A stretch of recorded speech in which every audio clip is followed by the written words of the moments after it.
guys, it's the main man here, Double H, half to that hope. We are here again for, of course, the football battles. Remember, this comes to you every Wednesday evening, well, depending on where you are, where we pick out two players who you would consider one of the best players of their position, and we pit them together against categories pertaining to that position in which they're playing. So for this week, which is I always like it to be a surprise, Luka Modric against Marco Verratti. Two guys who you would say are two of the finest, most accomplished central midfielders out there. Remember, guys, this is just my view. This is just my view and my assessment. And the beauty about this is that you have the comments below where you can comment below and give your thoughts. Is what I'm saying stupid? Should I be inducted? Is what I'm saying right? It's all down to you. But I think this is just all for us to open up a debate and just give our thoughts about what we really think. So let's start. So the criteria. The criteria we have is passing, creativity, ball control, dribbling, tackling, tempo, and clutch. So let's start off with the first criteria, which is, of course, is passing. Who is the best passer out of here? Both of these players are accomplished passers, which is why, they are considered some of the best midfielders out there. And again, the first category that anybody looks towards, because remember, I played as a central midfielder in school, the first thing that they look towards is how good are you at passing, both short range and long range. These are both quality, amazing passers who can give it to you short, give it to you long, give it to you over the ball, give it to you one touch, give it to you those through balls, nice weighted pass that can give it to you. But if I was to choose a dude, I'm riding with your boy Luka Modric. I just feel that he has the ability to really give you just amazing, superb passes. You know what I mean? Whether it's long range, short range, and I just think that his passing is more effective and far more precise. So when he's really on his game, I just think that there are very few better passers in the game today than Modric. So Verratti is good, but I just feel like if a more effective passer, a guy who will consistently hit his man, both short range or long range, has to be Luka Modric. So with regards to passing, I'll give it to Modric, but Verratti is no slouch because he's also a damn good passer as well. But I just feel that is one of Modric's, well, that's one of the strongest parts of his game, which is his passing. Creativity. Now, I wrestled with this. This was a tough one because this was difficult.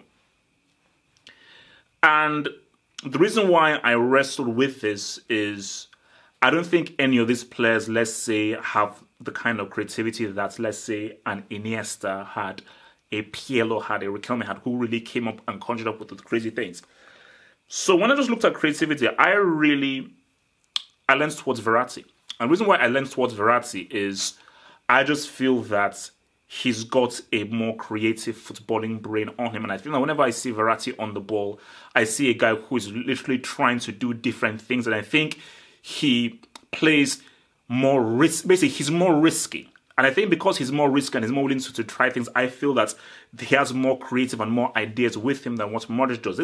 Modric can be crazy and Modric can do some crazy things as well with the kind of balls that he produces. But I just feel that if I'm going to roll with a dude, I think I'm going to have to just roll with Verratti on this, who I feel has a more creative mind than Modric. They both do, but if I was to, again, I'm going to choose one, again, they're not draws, say, yeah, it's one or the other. I'm rolling with Verratti because I feel like it's got a much more football creative mind than your boy Dric. Ball control. This isn't easy, but there is a clear answer here. And that is, because look, they're both, there's a clear answer here. Let me not BS. There's a clear answer here. Verratti. The ball is stuck to his foot. His ball control is crazy. His ball control the ball is literally glued to his feet. Whenever that little guy starts moving with the ball, that ball is a flipping glued to his feet, and it is crazy. So, if you're thinking of ball control, I tell you right now, I'm putting Verratti in the same category as Messi, specifically for ball control, which is that how much command do you have when you have the ball at your feet? And I think Verratti's ball control is insane, absolutely flipping insane. So, and for Modric, again, ball control, I don't think that's one of his strongest assets. His ball control is good, But I think, sometimes the ball can go away from him, and I think he really tries to move. He likes to take long strides with the ball as he moves forward in that perpetual motion. But the boy Verratti, every time he has the ball, that ball is stuck to his feet. Very rarely do you see the ball going wayward or going out of the way whenever he's moving with the ball. So for ball control, I'm rolling with your main man there, Marco Verratti. Dribbling. There's a clear answer here, man. Again, I told you guys will hate him for this, but this is just how I view this. For me, I say Verratti is a better dribbler than Modric. Now, this doesn't mean that Modric is not a good dribbler, because there have been times when Modric has been okay, put it this way. There have been situations in which Modric is like, damn it, I'm in this situation. I'm not normally in this situation, but here I am, and he gets away with a step over, a little dummy, a little feint, and then he gets away from a dude, or just a little quick change of pace. But I think with Verratti, I think that he uses his dribbling to get out of situations in midfield, whereas Modric only uses the dribbling whenever he gets into tough situations. In midfield, he uses his pass to get out of situations. Verratti uses his dribbling and his ability to get past guys and feint. So basically, there's a lot more examples of Verratti's dribbling skill than I think with Modric. So that's why, you know what, I'm going to have to roll with Verratti with regards to dribbling, because I just feel like if he is a more adept dribbler than Modric. Tackling. This is a funny one, because I don't think neither is that great a tackler with regards to, let's say, how good Vieira was, how good Makelele was, or how good Kante is. But again, I'm going to choose one. And even though that he has had some red cards and some ill discipline, I say Verratti is a better tackler. I think I see Verratti going in for more tackles, getting in nasty, and he really gets stuck in a lot more than Modric. Modric occasionally can get the tackle, but I don't really see him diving in for tackles more forcefully than Verratti does. So Verratti, he'll get some red cards because he can be a bit rash and he's not really as good a tackler as some others. But if it's between Verratti and Modric, who is the better tackler, I think Verratti has more successful tackles than Modric. I've seen Verratti track back, make a lot of sliding tackles, last-ditch tackles to save his defense than Modric has done. So in that sense, for tackling, I'm going to roll with Verratti there. Tempo. Now, tempo is, I think this is almost with regards to passing. This is your ability to control the game. How can you control the tempo of the game? Perhaps one of the best tempo dudes that I ever saw was Zidane and Xavi. I think both of them, maybe that's another one we could do. Zidane and Xavi were two of the top tempo guys that you had out there. Both guys are quality at the tempo thing, you know, based on their good passing ability and their ball control, dribbling, and so forth. But I'm rolling with Dric. Dric, I'm rolling here with him all day long. He commands a game far better than Verratti does.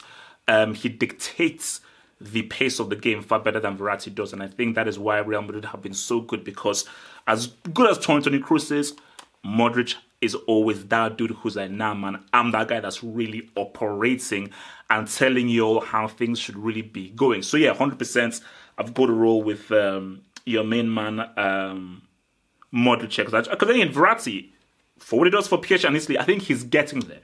Because remember, he's still youngish, he's still getting there. But I think Modric, I just think, maybe due to his experience and his skill level and just his footballing brain, if I was choosing a dude who to control the game more, I definitely will be leaning more towards the side of your boy Modric. I just think he's better at really dictating that tempo. Clutch. Now, this is how I always like to do this one here, because clutch, whenever I look at clutch, it's like, who do I feel can make a big moment in a key game? It's 1-1, things are tense. I'm looking for a guy to rise and say what's up. That's it. I don't need to talk to him. I just need to say what's up. I just need the guy to say what's up.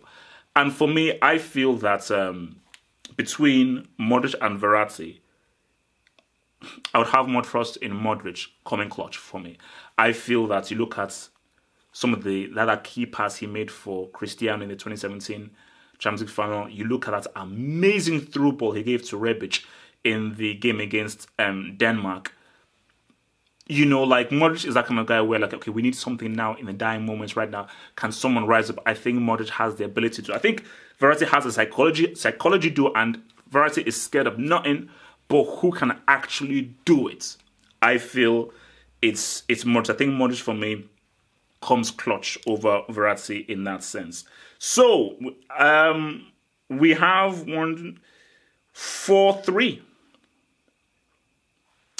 Verratti wins this 4-3. Again, he's the winner of this. But again, look, man, for me currently, I'm ranking Verratti in tier 2, and I currently rank Modric in tier 1. So, and from here, like, if it's tit for tat, I say Verratti is a better all-round football player than Modric, as this whole skill level thing has shown.